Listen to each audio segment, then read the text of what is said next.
Halo, perkenalkan saya Aurel Nabila dengan NIM 2403 1160 8224 dari mata kuliah Pengantar Teori Peluang Offering D. Pada video kali ini saya akan menjelaskan tentang soal nomor 1 hingga nomor 5 untuk tugas pengantar teori peluang. Nah, selamat menonton. Halo semuanya, di sini saya akan menjelaskan tentang soal nomor 1 hingga 5. Nah, pada soal nomor 1, inilah soalnya. Nah, pada soal nomor 1, kalian tahu nggak materinya tentang apa? Betul, materinya tentang peluang kejadian independen dan peluang kejadian gabungan.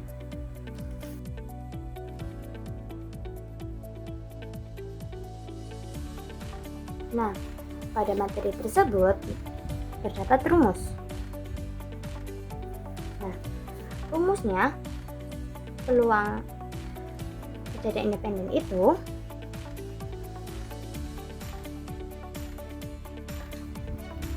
mengapa dikatakan peluang kejadian independen? Dikarenakan pada soal tersebut kan terdapat wadah A dan wadah B, dan masing-masing wadah A dan wadah B kan terdapat bola merah dan bola biru. Nah, hasil pengambilan di wadah A tidak memengaruhi pada wadah B, dan sebaliknya hasil di wadah B juga tidak dipengaruhi oleh wadah A. Nah, untuk rumus peluang kejadian gabungan, peluang kejadian A gabungan B dan peluang kejadian A ditambah peluang kejadian B. Nah, mengapa demikian dikatakan peluang kejadian gabungan? Dikarenakan warna sama dapat terjadi melalui dua kemungkinan, merah-merah atau biru-biru, maksudnya merah di wadah A dan merah di wadah biru, biru di wadah A dan biru di wadah B. Nah, artinya ada gabungan dua kejadian, makanya ada peluang kejadian A gabungan B sama dengan peluang kejadian A ditambah peluang kejadian B. Kemudian kita mengetahui bahwasanya wadah A berisi 4 bola merah dan 6 bola biru, wadah B berisi 6 bola merah dan X bola biru, dan peluang terambil bola dengan warna sama adalah 0,44.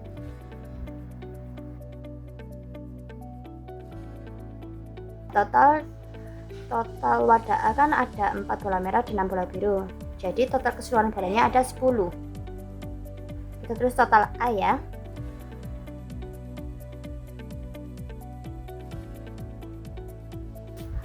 Pada wadah B berisi 16 bola merah dan X bola biru. Kita tidak mengetahui X bola birunya.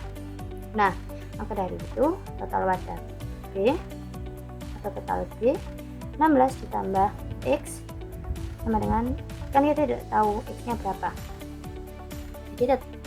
Jadi masih total B sama 16 ditambah X.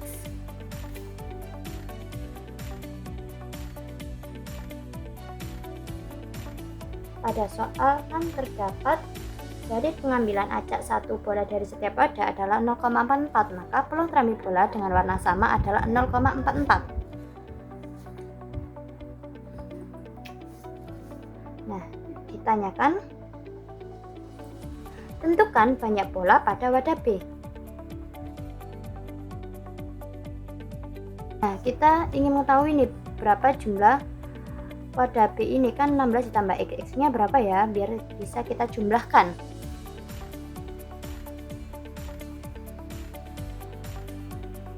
Maka kita harus mengetahui peluang mengambil bola merah di wadah A. Kita tulis seperti ini ya.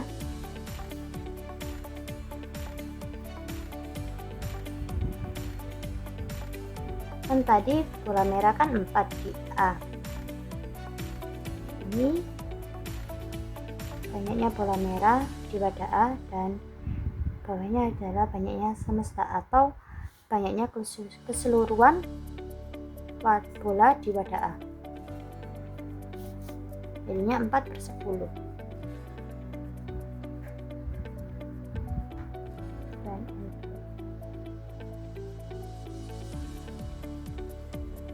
peluang mengambil bola merah di wadah B, maka peluang merah dari B, jadi kan bola merah di B 16, jadi 16 per total semestanya kan kita belum mengetahui kan, jadi 16 ditambah X.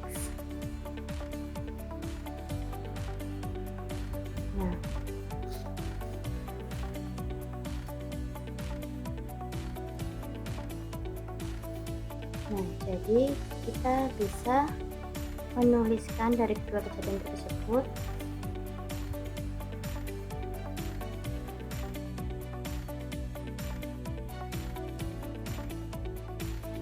peluang merah dari A dan peluang merah dari B.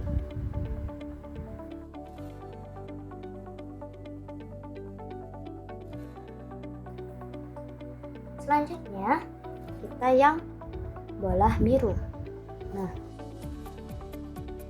bola biru dari A itu 6, semestanya 10, dan untuk peluang biru dari B, karena kita belum mengetahui, jadi X tambah semestanya 16 tambah X. Nah, untuk kejadian tadi sama seperti merah, jadi peluang A irisan B, jadinya peluang A irisan B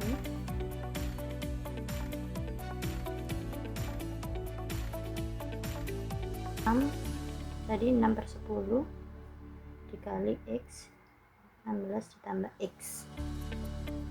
Nah, selanjutnya karena kita sudah mengetahui peluang merah-merah dan peluang biru-biru, maka kita akan ke peluang kejadian gabungan. Nah, kenapa? Karena ada peluang warna sama itu tadi yang 0,44. Nah, maka dari itu kita memakai gabungan karena ada dua kejadian, jadi ada gabungan dua kejadian melalui dua kemungkinan, yaitu merah-merah dan biru-biru itu tadi. Maka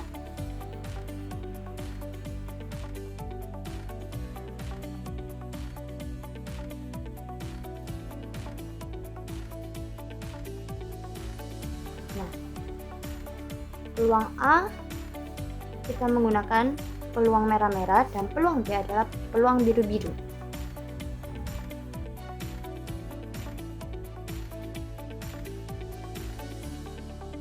Nah, peluang merah-merah dan peluang biru-biru. Nah, kita tadi kan menemukan ini merah-merah 4 per 10 dikali 16 ditambah X ditambah 6 per 10 dikali X 16 ditambah X. Nah, kita kan udah mengetahui nih peluang warna sama, yaitu 0,44, maka 0,44. Nah, selanjutnya 0,44 dengan 4 per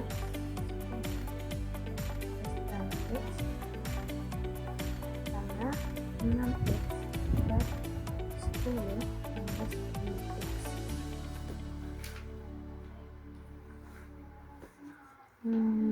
Sama dengan, nah dikarenakan penyebutnya sama, maka bisa kita tambahkan 16 tambah 6x per 10 16 tambah x.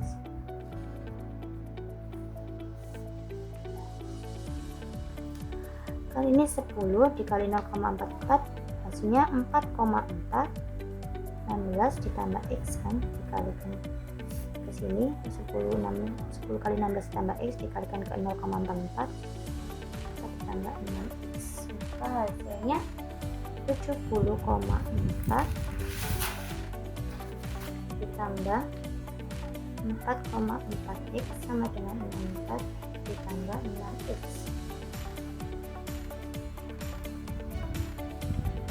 Yang 6x dipindah ruaskan dan 7,4 juga dipindah ruaskan. 4,4x kurang 6x sama dengan 64 kurangi 70,4. Ini 1,6x X sama dengan 4. Nah, maka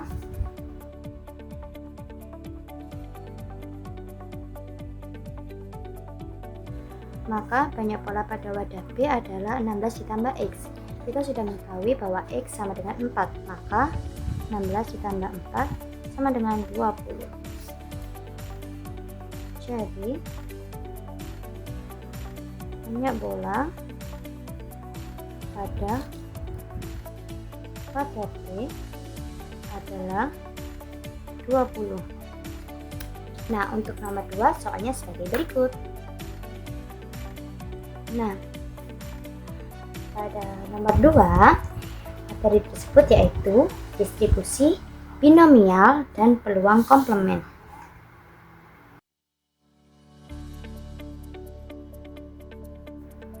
Nah, rumusnya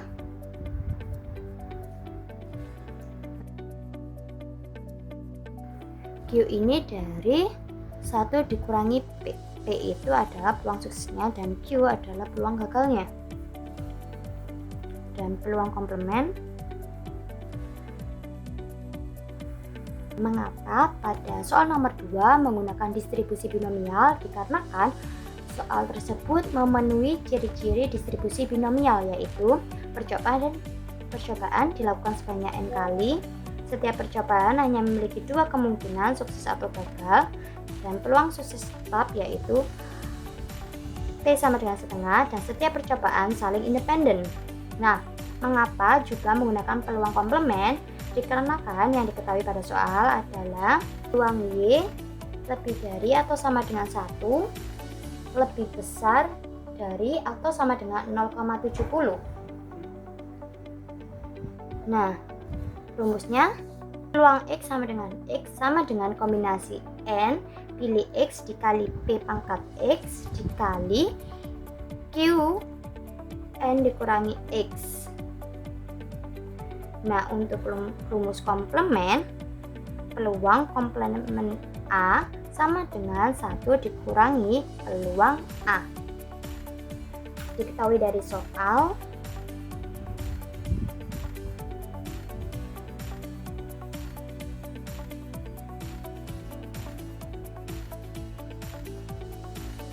variabel acak Y berdistribusi binomial dengan parameter N dan peluang sukses setengah.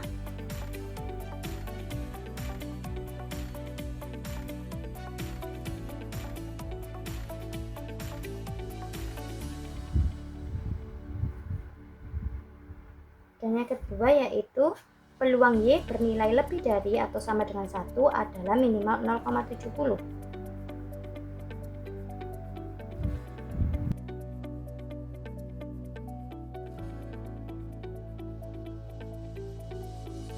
Yang ditanyakan yaitu tentukan nilai N terkecil.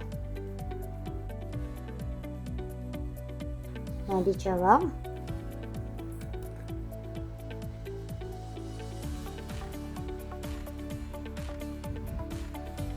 kita menggunakan peluang komplement itu tadi, yaitu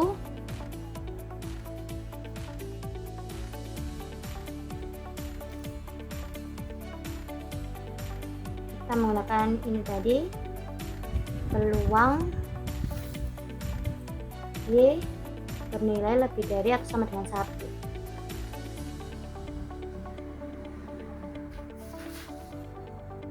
Satu dikurangi peluang Y sama dengan 0. Maka 1 dikurangi peluang Y sama dengan 0. Dan tadi kan lebih dari atau sama dengan 0,70. Karena dikurangi 1 dikurangi 0,70, maka karena ini min dan ini min, agar kita mengalihkan ketidaksamaan dengan negatif, maka tandanya harus dibalik. Nah,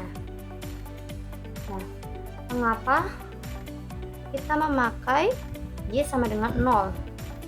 dikarenakan komplement atau lawan dari Y lebih dari sama dengan 1, yaitu Y sama dengan 0. Karena kita sudah menemukan 0,30, maka kita menggunakan distribusi binomial, yaitu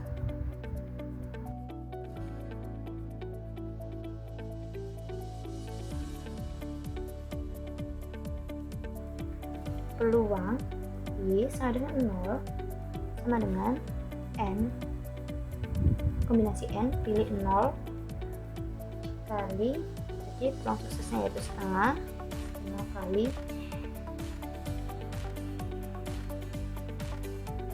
0, Q juga setengah, karena Q itu didapatkan dari 1 dikurangi P, maka 1 dikurangi setengah yaitu setengah.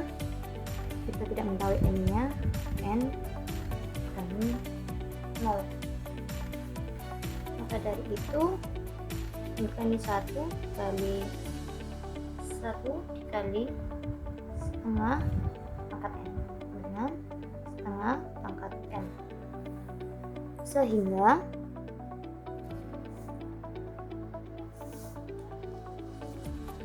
peluang Y sama dengan 0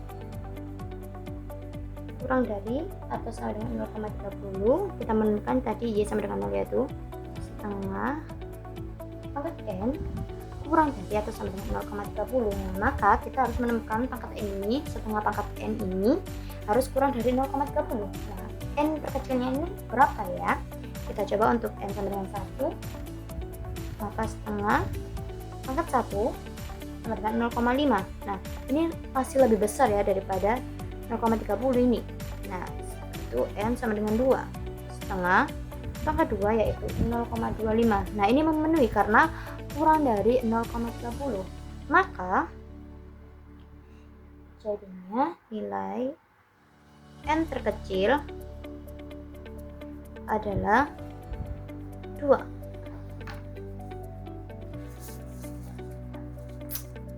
Nah, untuk soal nomor 3 sebagai berikut. Nah, dari soal nomor 3 tadi kita mengetahui bahwa materi dari soal nomor 3 itu yaitu distribusi Poisson. Nah, kenapa termasuk distribusi Poisson sih? Karena soal memenuhi syarat pendekatan distribusi Poisson, yaitu jumlah percobaan besar. Karena tadi di soal terdapat bekerja dari 100 orang. Jadi jumlah percobaannya itu ada N sama dengan 100. Nah, peluang sukses itu kecil. Diketahui bahwa persentase diterima kerja di sebuah perusahaan multinasional adalah 2%. Jadi peluang sukses kecilnya itu P sama dengan 0,02, kan 2%. Nah, kejadian yang dihitung adalah banyaknya orang yang diterima. Karena N besar dan P kecil, maka distribusi binomial dapat didekati menggunakan distribusi Poisson. Nah, oke, kita tulis rumusnya.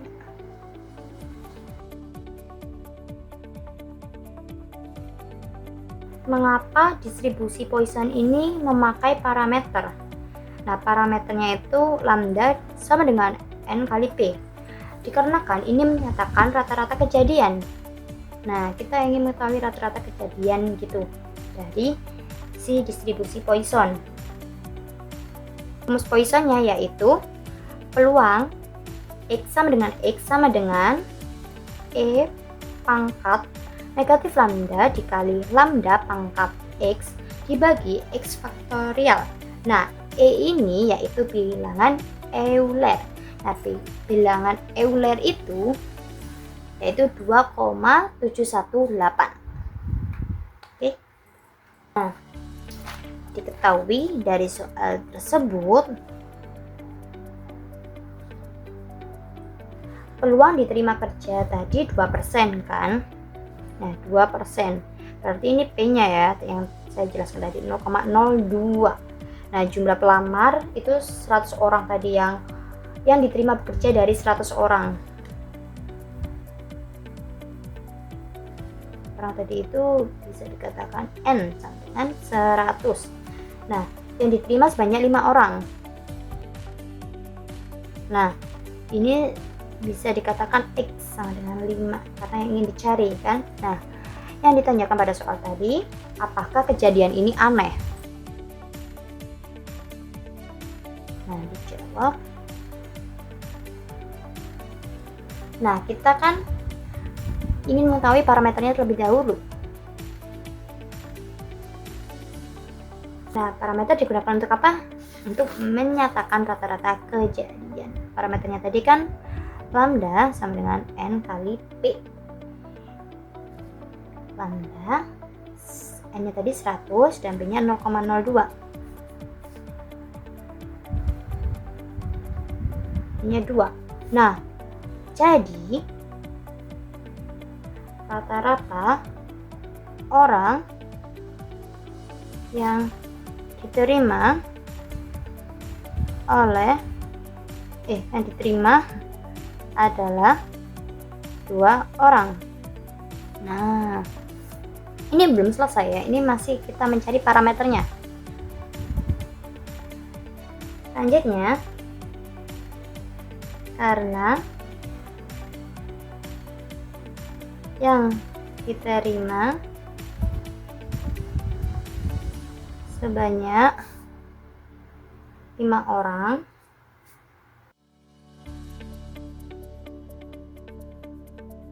ini tadi peluang X sama dengan X, kita udah menentukan 5 orang, sama dengan Euler pangkat min lambda. Nah, min lambda kita sendiri sudah menentukan yaitu 2. Terus lambda pangkat X yaitu 2 pangkat 5 per X faktorial atau 5 faktorial. Maka kita menentukan 32 pangkat min 2 per 5 faktorial itu 120. Kita menentukan 32 terus 120 tadi itu 0,2667 dan Euler pangkat min 2 ini kita menentukan 0,1353. Hasilnya 0,0361. Jadi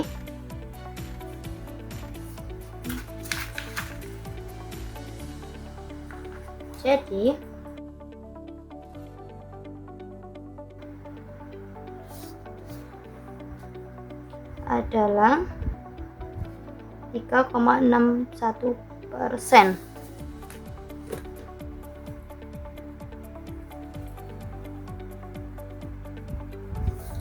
Karena peluang tersebut kurang dari 5%. Nah, 5% itu adalah ambang batas atau alfa dari suatu kejadian. Maka kejadian peluang tepat 5 orang diterima bekerja dari 3,61% ini kejadian aneh.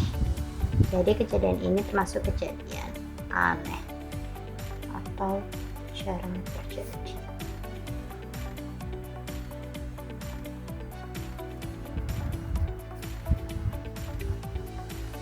Mengapa? Karena kan tadi kita udah cari kan parameter ini kan rata-rata. Ini kan diterima 2 orang lah. Ini kan 5 orang gitu. Jadi ini jarang gitu loh terjadi.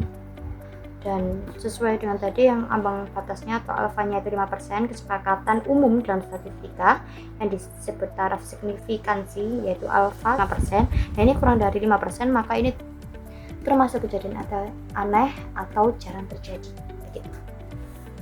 Jadi nomor 5 kita sepakati kalau kejadian ini adalah aneh, kejadian aneh. Selanjutnya yaitu nomor 4. Nah, nomor 4 soalnya sebagai berikut.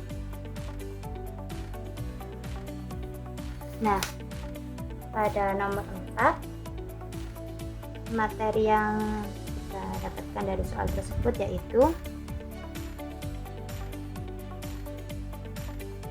variabel acak kontinu dan nilai harapan atau ekspektasi.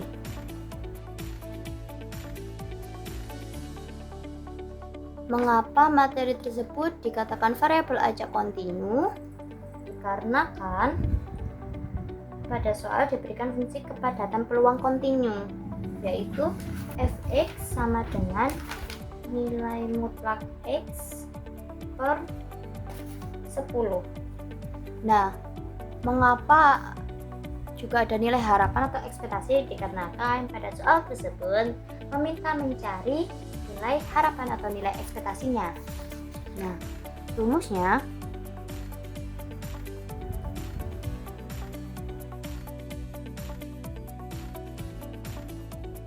ekspektasi X sama dengan integral dari min hingga sampai hingga X dikali fungsi kepadatan peluang Fx terhadap Dx.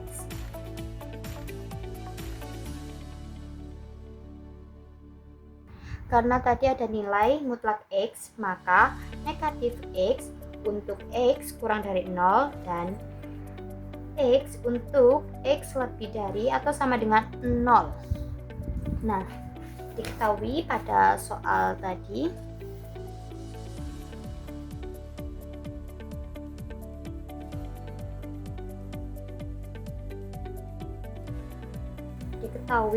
fungsi fx sama dengan nilai mutlak x dibagi 10 untuk x lebih dari negatif 2 dan kurang dari 4. Nah, yang ditanya tadi kan nilai ekspektasi ya. Nah, dijawab ekspektasi x sama dengan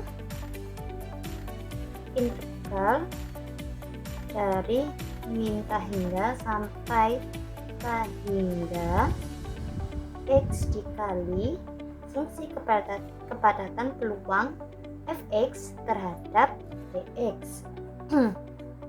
Maka min integral dari min 2 sampai 4 X fungsi kepadatan peluang itu tadi yang nilai mutlak X dibagi 10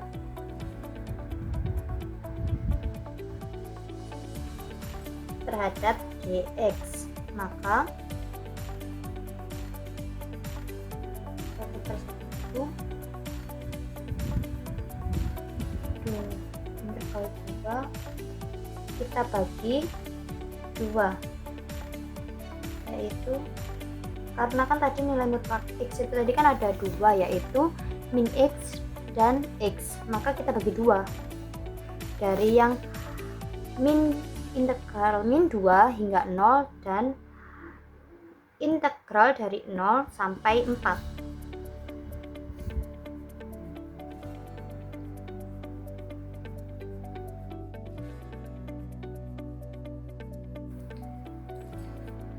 Integral min 2 dari min 2 sampai 0 min X pangkat 2 terhadap Dx ditambah integral dari 0 sampai 4 X kuadrat terhadap Dx. Maka kita hitung ya.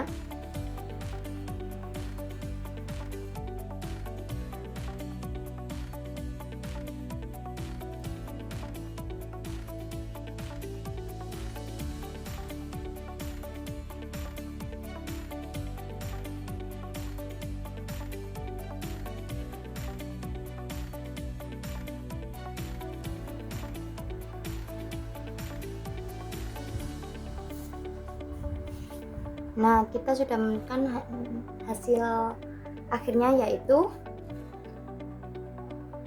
28/15. Jadi nilai ekspektasinya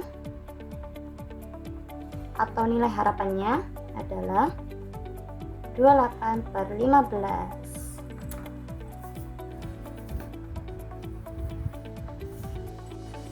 Nah, pada soal nomor 5 sebagai berikut. Nah, nomor 5 ini seperti nomor 3, yaitu menggunakan materi apa? Materi distribusi Poisson. Tahu kan rumusnya apa tadi?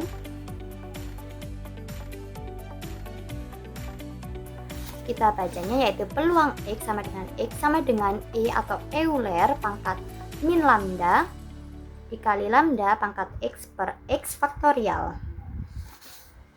Nah, dari soal kita mengetahui bahwasannya persentase halaman tanpa salah ketik adalah 13,5%.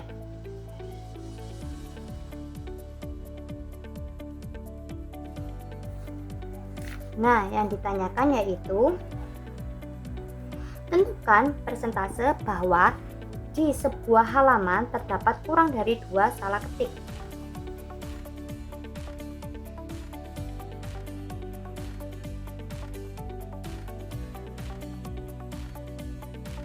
Nah, kita jawab.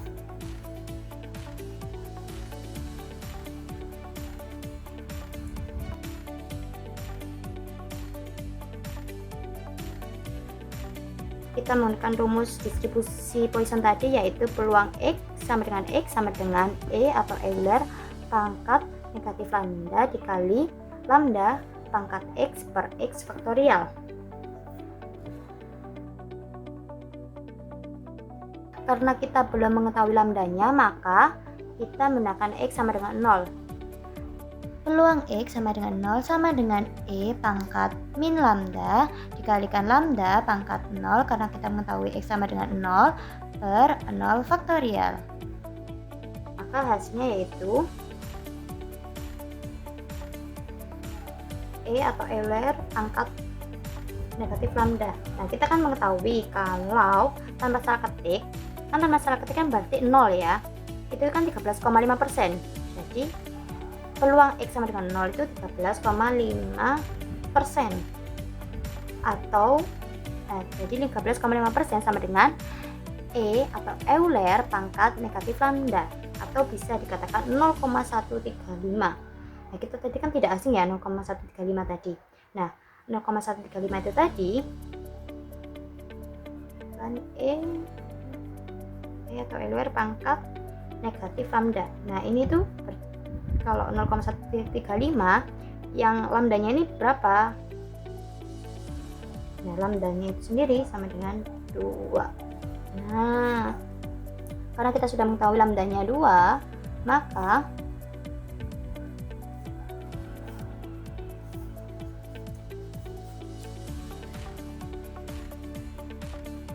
peluang X kurang, kan tadi terdapat kurang dari 2 salah ketikan, kurang 2.